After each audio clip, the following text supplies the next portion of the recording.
The problem was, why is it that I can remember an email I sent 2 years ago, but not a conversation I had 2 hours ago? And meetings are inherently expensive, and it is super, super important that you recall that information. And then how can I really build a personal assistant that follows me around? Because all the executives have like a chief of staff or a secretary, but can we build AI that every person can have, that takes notes for them, reminds them before their meetings, debriefs them, all of that? Hi, this is Shauna, the CEO and founder of Fuel Talent. One of the things I have loved most in my 25-year recruiting career has always been the stories that people tell.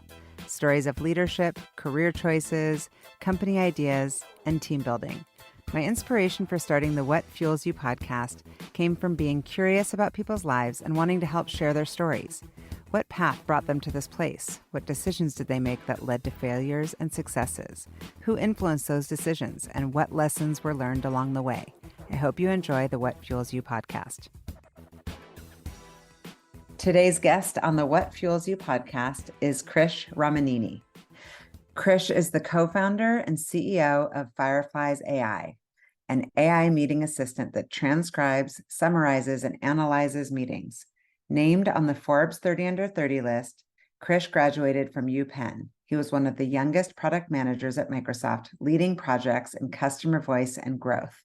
He has guest lectured at Stanford on machine learning and holds patents in workflow automation. Krish is a thought leader in SaaS AI as an active startup advisor.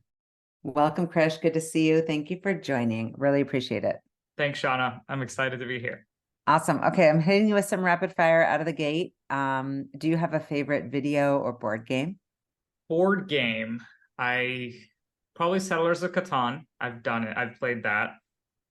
Video game, I do play from time to time. So I'm a big Age of Empires fan. So anything related to real-time strategy, for the people that grew up in the 2000s might know.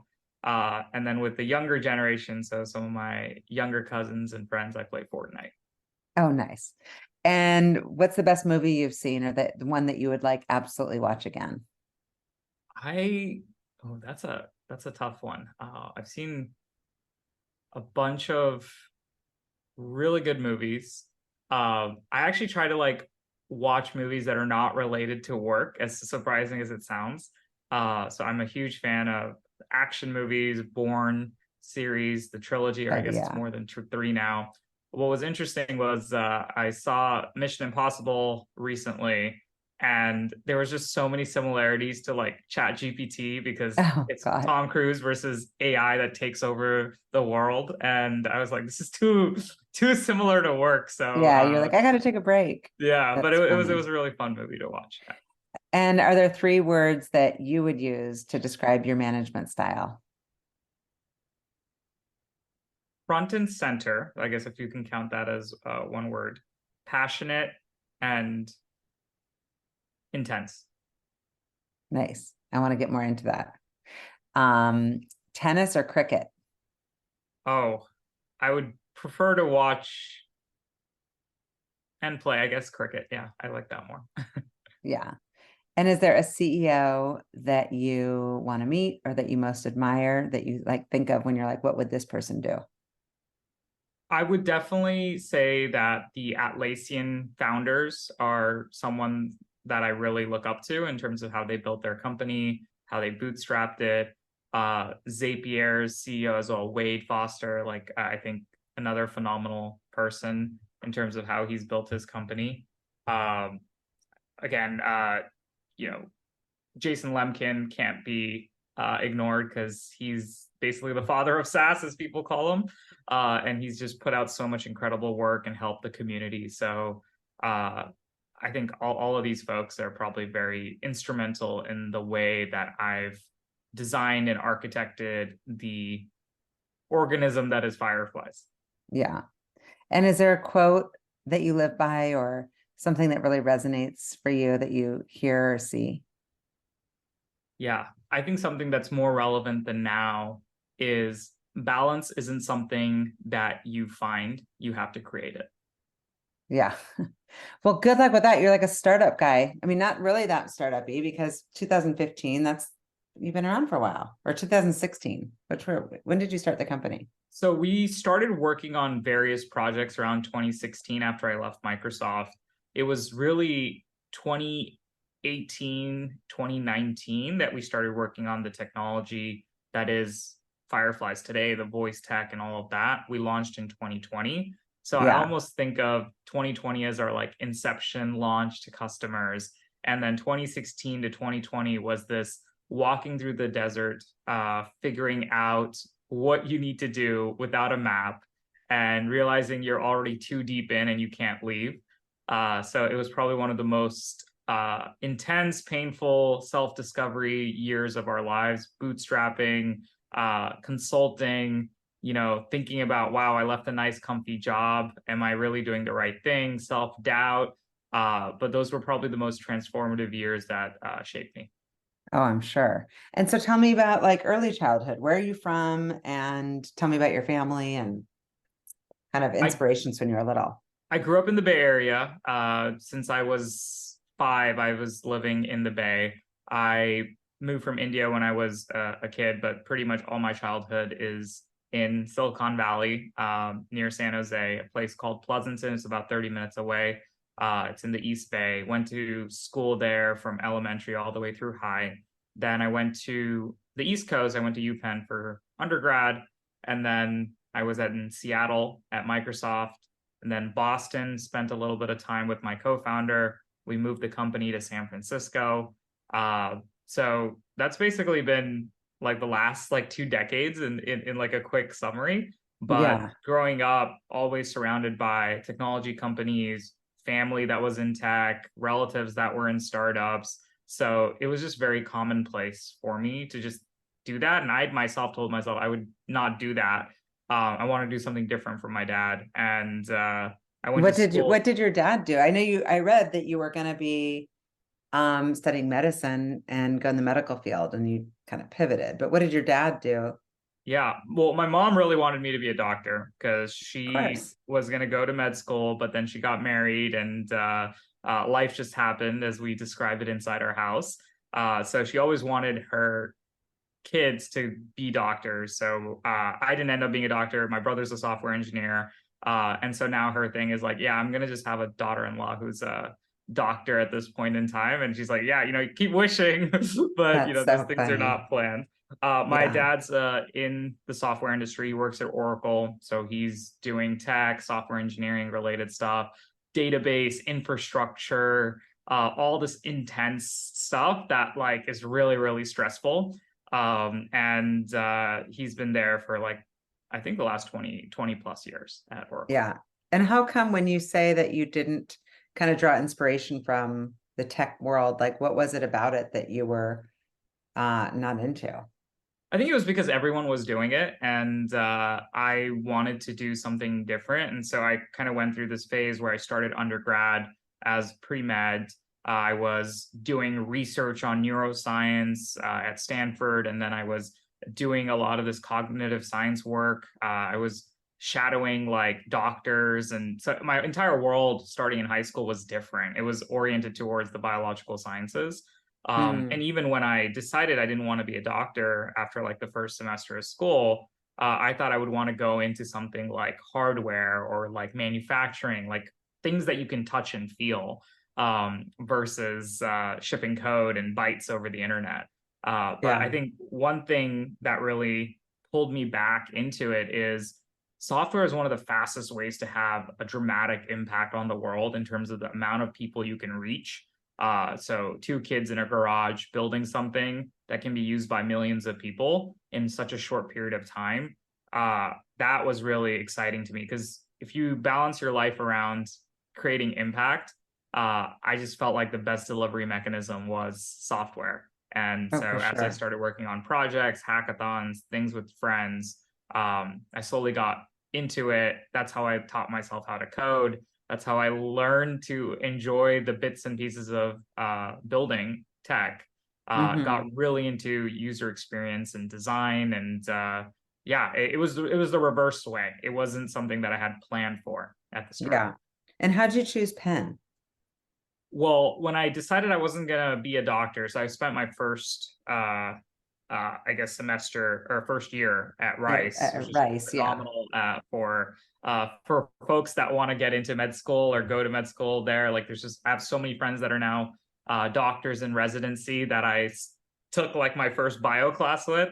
So it's great to see where they're at. I decided actually, you know what, I'm gonna go do something else. I need to do something in like Wall Street or finance. And then the first couple of weeks I was there at Penn, I quickly realized that I was not meant for Wall Street. Like I wanted to like create stuff. I was a builder. And no diss to my friends, and my best friends are all who are in finance, but it just felt like it's not something that I could relate to in terms of creating value in the real world. So Hmm. I said like, yeah, this isn't the right fit for me. Let me just double down on tech and startups, and just went really, really deep into that.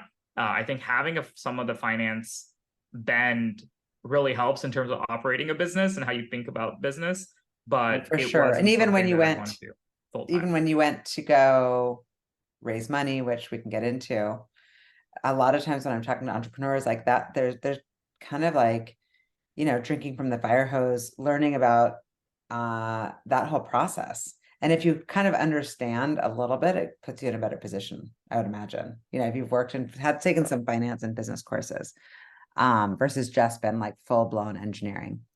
Tell me about Enactus and the company I read about. So that one was an interesting one where they were trying to create value through social entrepreneurship. And Mm-hmm. that was an interesting way. Like instead of just nonprofits, can you create businesses that can create value and allow people to, sustain themselves? So I think entrepreneurship is one of the best ways to create value. And so if you can help improve people's lives through that. What I ended up doing there was, it was a club. I got pulled into it by a friend, and then I got recruited into being like the director of technology for that thing. It was all student run. And I realized that every business that was spinning out of Enactus needed some sort of tech foundations, right? Whether it Yeah. was websites or payment systems, and quickly realized that no matter what field you're in, you're going to need to have some sort of digital footprint. And so software was eating the world. And I think that reaffirmed my belief that whether you're building an e-commerce website, whether you're selling shoes, everything is tied back to the digital world. And so I felt like I made the right decision at the time to go deeper there. Yeah. And so was that something that you could have like kept going with, or because I know that it's right out of school that you went to Microsoft, right? Straight from Penn. So they recruited you off campus. Right. So I was recruited off campus to be a product manager at Microsoft. Remember, I flew to Seattle for my on-campus interview. It was like 4 or 5 interviews. Very memorable because I was put in a circuit with like some of the senior folks, MBAs and grad students. And I'm like, what am I doing here? I'm the only undergrad, and there's like 20 other people, and there's one spot you're really fighting for at that time. I think, I don't know how recruiting has gotten since that time that I did it. But I was like, I'm never moving to Seattle anyway, so let me just go have fun and just do my best. And I think it was the last interview that they said, hey, we want you to talk to someone. And this person was like a corporate vice president as part of our final interview. And it was him more convincing me why Microsoft was a great place for me to be there, and less of an interview. And then I felt like, I guess I did pretty well for them to want to bring someone senior in and want to talk to me. But it was a really interesting interviewing experience because I had interviewed at other companies where I was far more nervous, like thinking, will they like me? Am I good enough? And then, when you go in with the mindset that like, I have to figure out if they're the right fit for me, and I know like my stuff, like that kind of completely changes how you approach it, the confidence and the things that just click on the spot, especially when you're doing those design questions and just being creative. So nerves is a big part because there's people that are really, really good outside of those pressure cooker situations. But when it comes time to deliver, whether that's in sports, whether that's in music, or even interviewing for a job, I just realized like your mindset plays such a big role. Yeah. Have you ever, I mean, this is kind of like pivoting, but I'm just curious, like when you're, now that you're on the other side and you're in the seat of the interviewer, not the interviewee, do you ever have that voice in the back of your head, like have some empathy, like especially in like coding challenges and stuff for engineers? Sometimes some of them are not great at whiteboarding, but they're like killer engineers. Yeah. We've seen that in recruiting. Like how much of that experience shaped your like recruiting outlook and strategy? We definitely look at everything holistically. So even if we have coding interviews, are they a good cultural fit? What is the past work that they've done? How do they think about system design? So looking at what people have done and built and the problems they tackled is usually a really good indicator. And Yeah, then how they communicate, how they are able to, not take 10 days to respond, but like you're very efficient and very diligent right. about following up. Communication is such a big part of it to be a part of like that the culture. At Fireflies, we're fully remote, so you need to have that DNA where you don't need someone to manage you. You are self-sufficient, and someone that isn't gonna try to do the bare minimum and like avoid getting exposure versus someone that's gonna like roll up their sleeves and jump right in. So whether you're a Right. manager, whether you're an IC, that's something that we look at. So yeah, definitely the decision is not just based on your coding interview, but it's holistically on all the things you've done. And we typically hire more senior folks with 3 to 5 years of experience at a minimum. So Mhm. that means that we look at a lot at where you're coming from and what type of work you've done. Yeah, that makes sense. And so you talked about the Microsoft culture. How would you describe it, and what role has that experience and culture played as far as informing your own leadership style that you described? Microsoft was a great way for me to understand how big systems are built for scale. I think a lot of startups forget that it's not just about hacking something together and having like a spaghetti of code that you just go deploy. Like there are systems and processes in place, which I didn't appreciate at the time. I was like, man, I just want to move fast. Like this is taking too long. But now as we've scaled, I've realized that to build great products, you need to have systems in place. So definitely that was a really important thing. I also learned that like just communication styles are different because the larger the org gets, everyone wants to hop into a meeting. You need to get everyone at the round table. And that's something I didn't want to necessarily do. I wanted to make decisions fast and I wanted to be decentralized in a way. So if we need to do Hmm. async, so just things that I learned about how to operate a company and then giving people more autonomy. Like if you trust someone to do really good work and that's the reason you hired them, you have to trust them to have some of the autonomy to make decisions. And even if they make mistakes, being okay with it because the gains are going to be greater than the mistakes. I think I've crafted my own unique way from learning from the big companies and looking at other startups where you need a healthy balance of systems and guardrails, but you also need to just let people run. Yeah, oh, definitely. So you, I think I read it was like 2 years ago, made it onto the Forbes 30 under 30. I remember I wanted to get 40 under 40, and I'm like, 30 under 30 is impressive. I don't even know how they come up with the list or if people submit names. I'm super curious how the process works. I just know that I'm impressed. I'm curious what it, if anything, like what does that mean to you? And what was that kind of night like for you? So that one was really interesting that we had been nominated in previous years. And this time around, I didn't really focus too much into it. It really comes from nominations and referrals from folks. And then also depends on the judges that pick you. So I just remember waking up and getting some notifications and then realizing, oh, the announcements are today. I thought they're going to do it like next month. So I was caught by surprise. But again, I think the process is more of you have different industries like technology, fashion, commerce, and then they pick 30 people within those. So folks that are doing interesting things in the startup realm definitely get an opportunity to be there. But I don't think it changed anything other than the fact that, hey, we still have to keep doing what we're doing. But it's a nice little recognition to have. I know for both my co-founder and I, we're like, okay, great. It's this more added responsibility to go do good work because people are going to Yes. take notice. But really, like, it's great that you also get a community of folks that are also within it.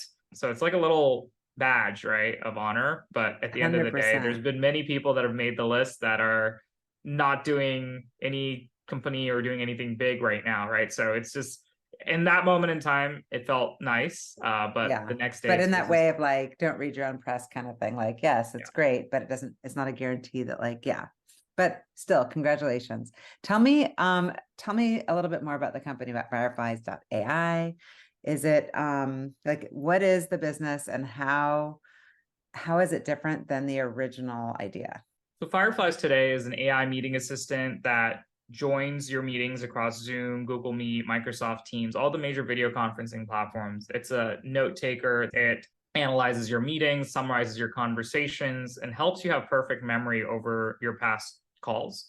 So that's basically what it does is we want to allow you to remember every conversation you've had. In the past, we were still doing similar things on top of conversational data, but it was more around like emails and Slack messages. But we really shifted to voice because we thought that was like the biggest opportunity for us, Mm, and that there would be a way to really capture information that previously did not exist. got it. And how did you come up with the name? We actually had different names when we were doing different hackathons, but we decided to just stick with this name because it just felt easier for all of our projects. Well, one of the projects we did in college was like drones. And so we just ended up sticking with the name, and it ended up being what we used today. Yeah. So I did read an article where Forbes, it was in 2019, where Forbes covered the business, and the article was talking about team collaboration software and how the market is calculated by Bloomberg to be a $16.6 billion market with a Yeah. compound annual growth rate of 9.5%. So tell me, like, is it chicken and egg thing? Were you like, hey, that's the market we want to go into because we're looking at like total addressable market for a good business opportunity? Or was there a problem that you were solving when you were sitting at your desk one day? Or Yeah. like, how did the idea come to be? And obviously, I'm guessing this is where Sam comes in. So we don't like to look at market sizing stuff because I think that's usually inaccurate, and it's not the way to build a business. I think it's the best thing to do is look at not how big the opportunity is. Sure, if you're a venture capitalist, look at that, but what is the fundamental problem that you need to solve? And the problem was, why is it that I can remember an email I sent 2 years ago, but not a conversation I had 2 hours ago? And meetings are inherently expensive, and it is super, super important that you recall that information. And then how can I really build a personal assistant that follows me around? Because all the executives have like a chief of staff or a secretary, but can we build AI that every person can have that takes notes for them, reminds them before their meetings, debriefs them, all of that? Yeah. Well, I need it. That's all I know. I absolutely need it. Tell me, I know that your co-founder Sam left MIT, you left Microsoft to start the company. How did you guys meet? And what was his kind of special sauce that drew you to him and vice versa?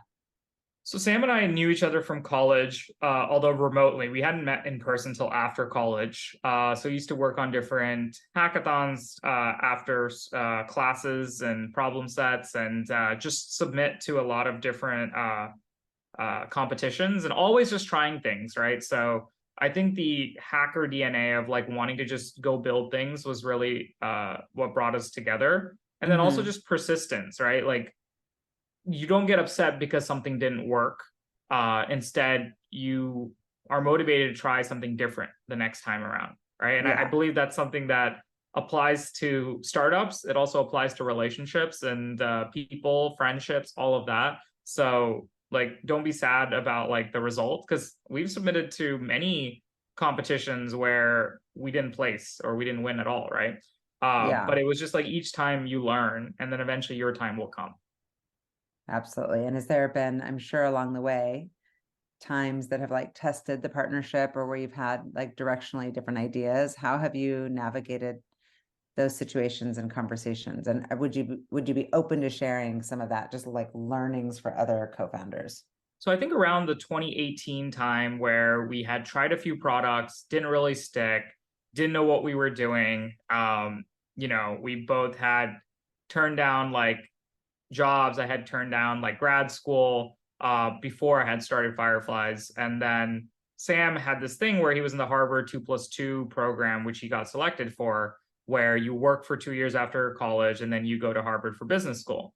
So he had that opportunity where he could have said, this was fun, but it didn't really work. Let me just go to Harvard.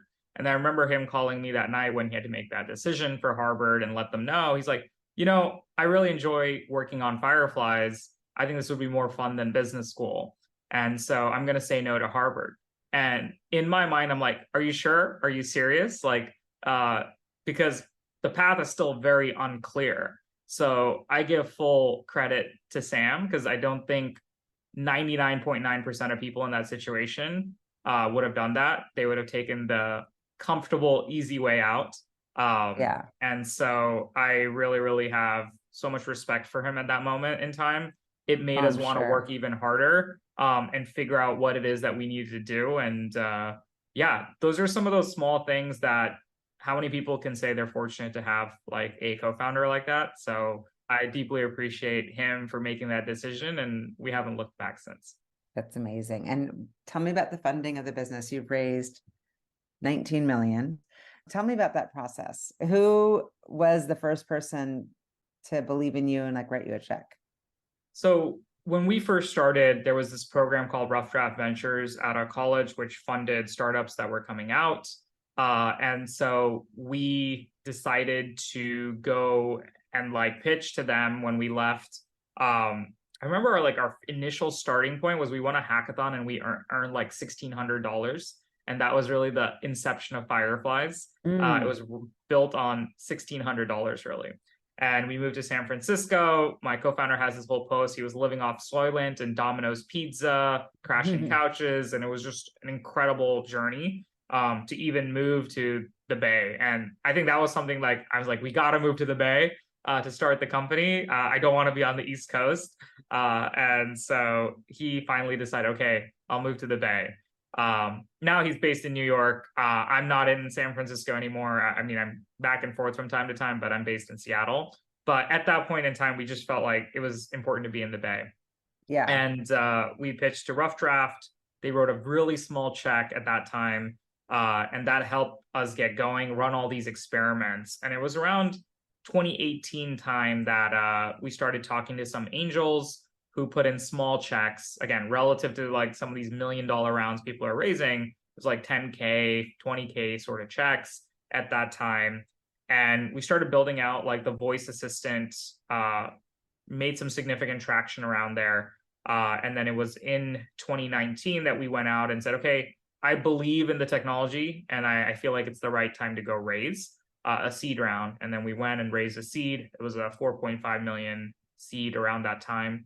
And Canaan came in and invested. Our investor over there, Rafe, knew us since 2015, 2016. So he saw all the different iterations. It's like, oh yeah, these guys just don't give up. So I don't know about their tech, but I believe in the founders, and now they have something to show for it and real customers. So I appreciate that. So it was great to partner with Rafe and Canaan. And then in 2021, we did our Series A right around the pandemic time, after about a year of traction. And that was a Series A led by Coastal Ventures. So Sanja joined our board. She was previously at Skype and WebEx. So knew the collaboration and video conferencing space really well. Yeah. But yeah, those were our two folks that are on our board.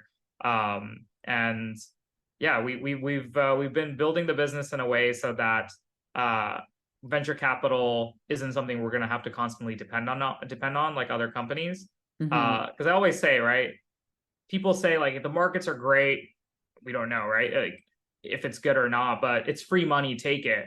I don't think venture capital is free money. No, it's you've got to give up a lot, and then you've got potential conflict around the direction of the company, the pacing of the scale, just all of it. Yeah, you have to use it wisely. Yeah. And then you want to be in a situation where you have optionality to make the right decisions. You don't want to sacrifice making the hard decisions for the long term with short-term gains, which look nice right now, right? So Absolutely. that's really, really important for us in terms of how we build the company, thinking about first principles, thinking about costs, Yeah. doing things that will help grow the company, right? Like I always say that I look at other founders who are definitely thinking about raising tons of capital. I have friends that have raised, 100 million plus, and I know friends that have raised a lot with little traction. And I am forever grateful because the VC money is the thing that lights the fire, right, for your Yeah. business and helps things going. But if you raise too much and if you're not in control of how much you're raising or what you're going to do with that money, that fire that lit up your business initially can quickly burn the house down.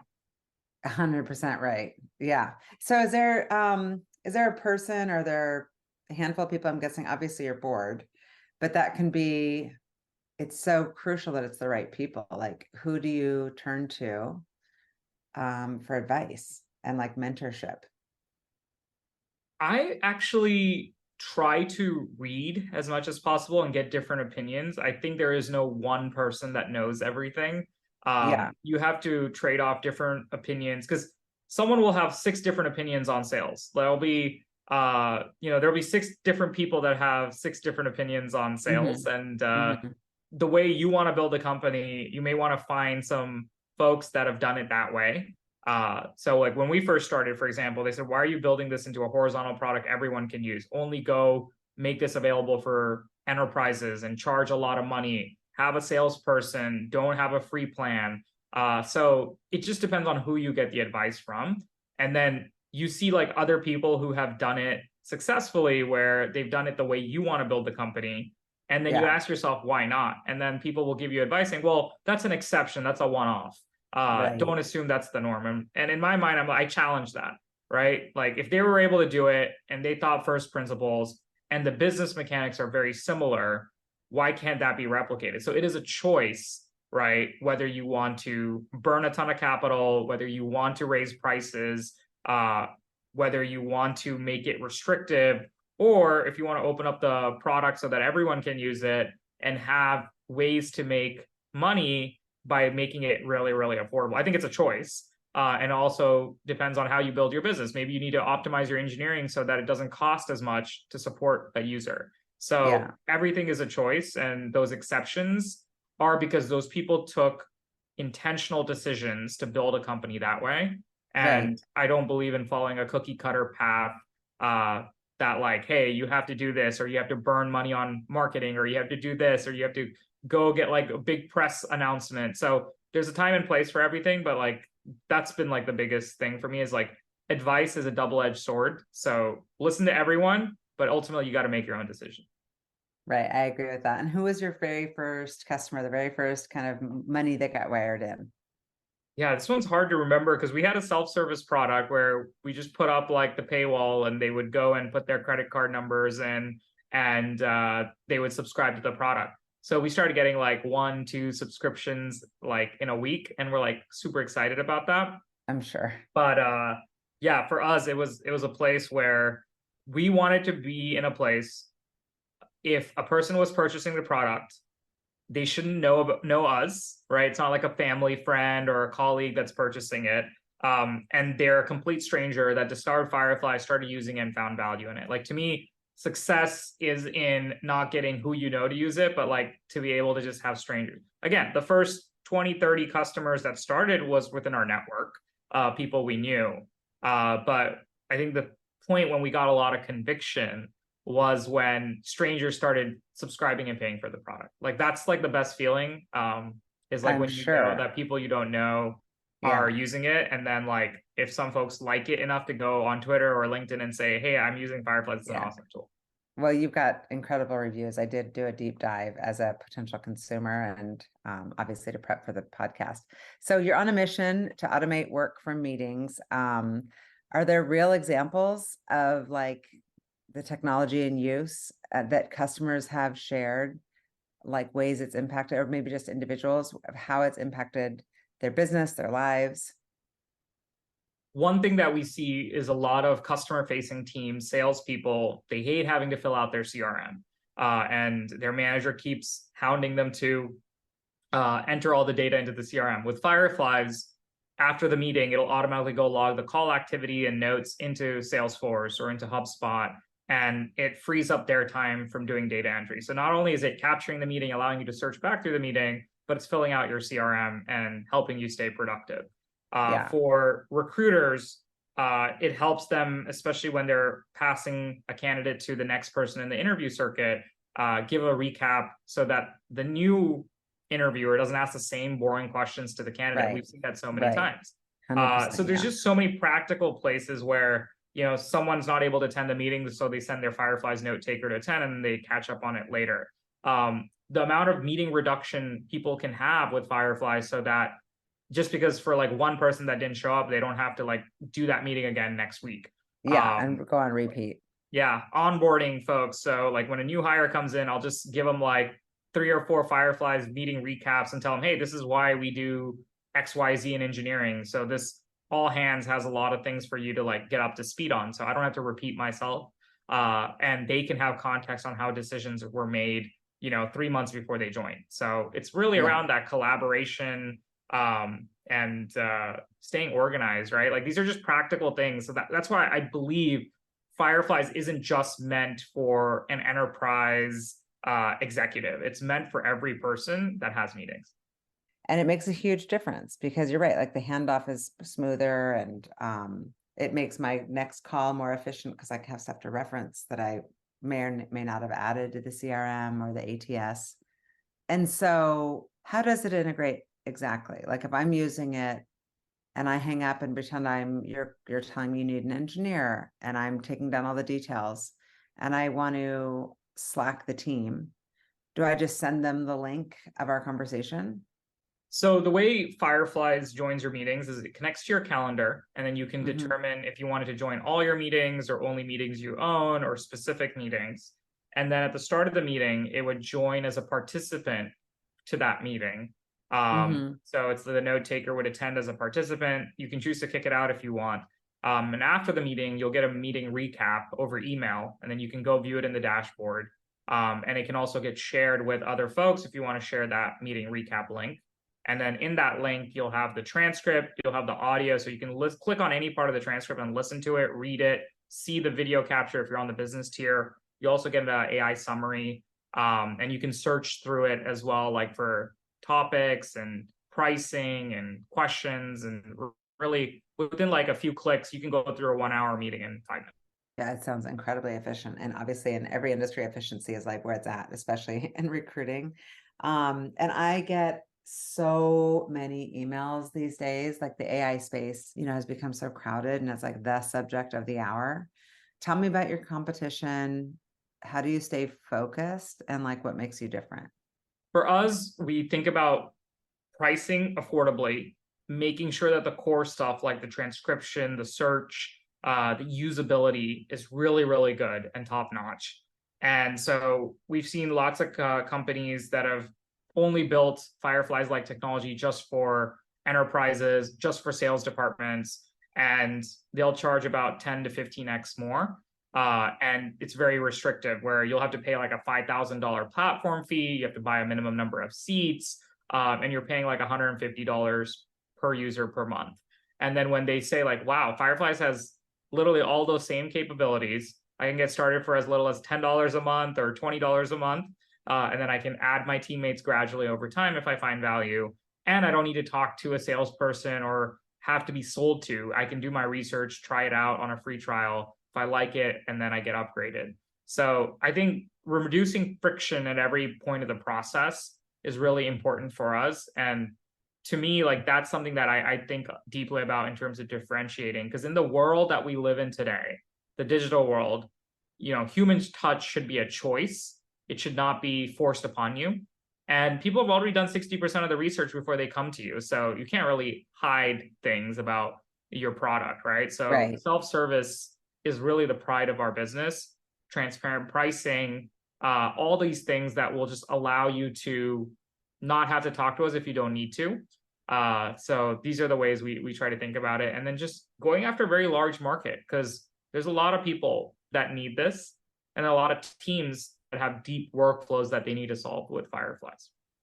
Well, absolutely. Now, has been your recruiting strategy? Like, how many people do you have? 100 people right now. And for us, we always believe in keeping the team small, efficient, and making sure that we hire really good communicators that enjoy working in remote settings, that can communicate, can document, can write things down, and are thoughtful about their like the way they approach problems, right? Really Mhm. good thinkers. High ceiling is important. Like it's okay that if you haven't solved like an exact same challenge before, but if you have a high ceiling, high potential, like I'm willing to back someone that is able to learn fast and get there, because I think the ability to learn and adapt is more important than like hiring like an industry veteran who says it's my way or the highway. Absolutely. Well, things are changing so quickly too. It's almost like funny when people are like, I'd like somebody with 10 plus years experience. I'm like, this is, that's impossible. Like it's really nice. Obviously, AI is machine learning, all of it's been around for a long time, but like we're getting hit with a lot of these types of roles and we can fill them. But when they start to say they want, like you said, these seasoned vets that have done it, that can definitely be a challenge. And your teams are, I know you said you're in Seattle and you're based in San Francisco, like you've got teams though across the world. Yeah, in 20 countries, fully distributed, every person. I think over 40 or 50 cities. So yeah, it's a fully distributed team. North America, Latin America, Asia, India, like Middle Wow, East. that's Yeah, fully incredible. distributed. And how do you run a company that's so distributed and so many different cultures and languages and hold on to the culture? Well, it's important to build a company where everyone feels like they belong. There isn't this hierarchy necessarily of, what can I say? What can I say? Everything is transparent. We have like open channels for communication on Slack. And it's important that when we're building a product for the global market, Fireflies is used in over 100 countries.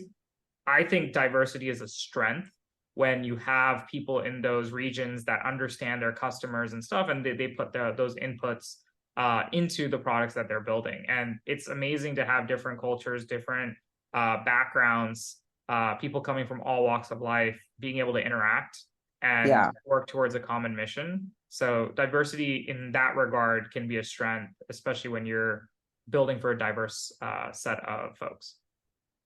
yeah, definitely. And what are you currently challenged by in the business? Obviously, I'm curious how the business is doing and then what kind of opportunities are right ahead of you. Yeah, this is something we think about a lot. For any founder, the story is built on dreams, struggles, confusion, and lessons learned. So for us, what we always try to do is how do we balance this art of growing quickly with also building a really sustainable business? Yeah, Because at the end of the day, I've seen companies that have gone rocket ship like and then come crashing down because they didn't get their fundamentals right. The foundation wasn't built right. And we are living in a world where there is a lot of macroeconomic uncertainty, right? So we don't know what's going to happen in terms of inflation, in terms of employment. We saw a lot of these tech companies do layoffs. So we're not living in a vacuum. And right. you have to counterbalance that with all of this interest in like generative AI and like all the stuff we're doing is very hot. So it's very important to be super important to be aware of hype cycles so that Mm, you aren't part of the next burst. So I always think steady, sustainable growth is far more important than these like random spikes and dips. And being able to do that. So we always think about in a world where things become crazy, how do you build something that continues to be valuable for our customers, and making sure that they're taken care of, right? And that's a very different mindset than saying, I need to go acquire as many customers as possible, as quickly as possible, even if that means burning money yeah, and not thinking about like the implications of what will happen when the market changes. This used to be the case with like Yahoo, right? Everyone used to look at Yahoo as like the measuring stick for success. But what happens is most of Yahoo's advertising came from startups. And then when there was a recession back in the dot-com bubble, all these startups stopped spending money on Yahoo, and then Yahoo dipped, right? Great Yeah. business, but it was so impacted by the Very macro dependent. climate Yeah. that you cannot say that you're, invincible. That's Yeah. always caution is important. Right. And you've said the word balance like 2, 3 times. I'm picking up on it. And in researching, I was like, there's no way he's got balance. I mean, maybe, but I I also don't. know that I'm like, I'm So guessing you don't have much balance. But so you're living in Seattle. I know that you've done guest lecturing at Stanford. Are you teaching now classes? And two questions there, like I guess what fuels your passion for teaching? And when and what are you teaching? yeah, so that was something I did for a brief period of time. So not teaching right now, but I do Okay. tend to advise other startups, companies coming out of accelerators. Um, Yeah. whether I choose to invest in startups or not, that's something for later. I don't know if I Yeah. see myself as an investor. I'm more of an operator. Mm-hmm. So I don't know if that's something that I would pursue. I know that's a common path for a lot of people that are entrepreneurs because Mm-hmm. I'm a builder, not a networker, but you do need a network if you're in the startup world. But that's something that I kind of think about. So for me, I like to operate where I have very little meetings. Anytime I spend is with customers or teams. And I like my space outside of the tech bubble. So a lot of my friends aren't in the tech bubble.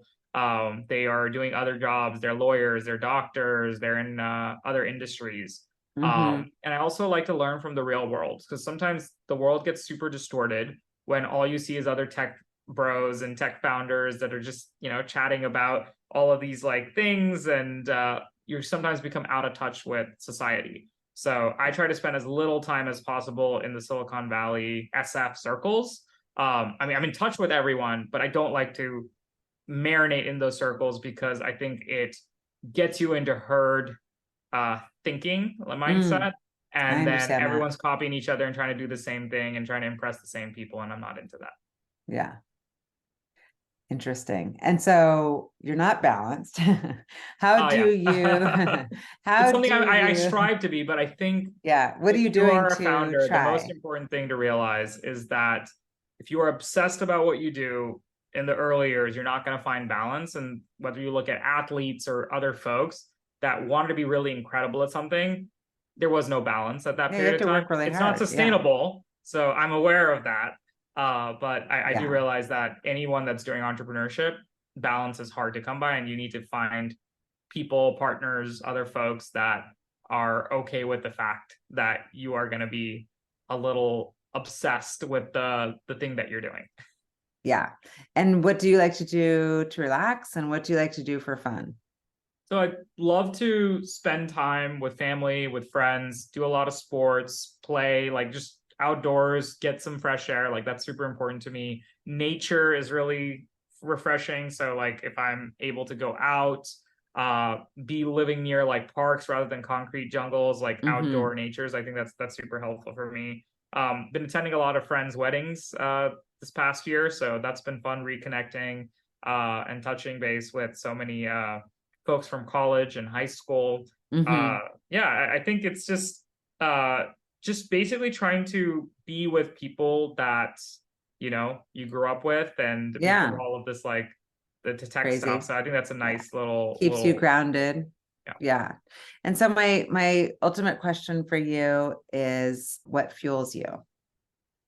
I think the ability to have an impact definitely fuels me, but I think as someone that's building something that's helping my own team, right? When I do payroll every month, when I'm able to write those checks, right, and send payroll out, knowing that there are people that believe in Fireflies, people that believe in the mission, and being able to help them achieve their goals and help them do their best work and not have to worry about anything other than being able to do their best work. That motivates me because like leadership is not about having all the answers, but knowing that you're in it with the right reasons for the right people. And so it's just, how do you translate this vision into reality and get a group of people excited about doing that, right? So that motivates me to bring really smart people together, really passionate people together, and you form this really tight-knit community. Thank you for listening to the What Fuels You podcast. Be sure to subscribe, rate, and review on iTunes, Google Podcasts, or Spotify, and follow us on social media to keep up with the latest news and episodes. You can also contact us at podcast@fueltalent.com to provide feedback, ask questions, and share topics or guests you would like us to cover in the future. We hope you feel inspired by our guests and that we have helped fuel your day. Join us next time for another episode of What Fuels You.